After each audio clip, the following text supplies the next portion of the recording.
Swala la kupiga kura lina sura mbili.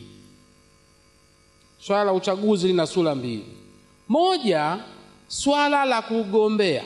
Ukitaka kugombea hizi nafasi za kiserikali ambazo kwa nchi yetu ziko 4 tu: mwenyekiti wa serikali ya mtaa, diwani, mbunge na rais.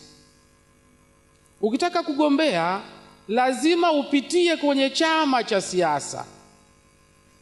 Lazima chama cha siasa ndicho kikudhamini. Hiyo ni mfumo wa party politics. Sasa endapo chama akitaki kugombea, kushiriki uchaguzi, hiyo ni ajenda yao ya ndani, hawapaswi kututangazia sisi.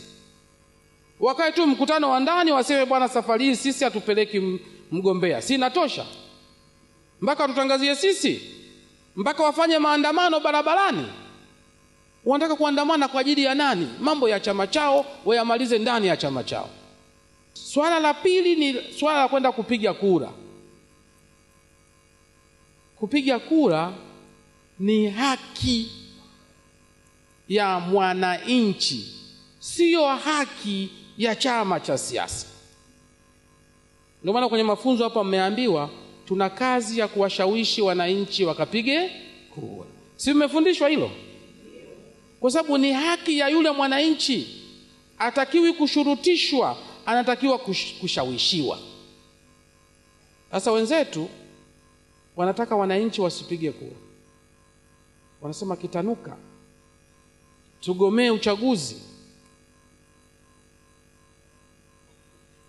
Ibara ya 5, ibara ndogo ya katiba hii inasema kila Mtanzania mwenye umri wa miaka 18 na zaidi ambaye ni raia ana haki ya kupiga kura. Kwa hiyo kumbe ni haki. Sasa hawa wanapotaka kuzuia watu wasishiriki uchaguzi, wanataka kuwanyima watu haki zao, jambo ambalo si sahihi.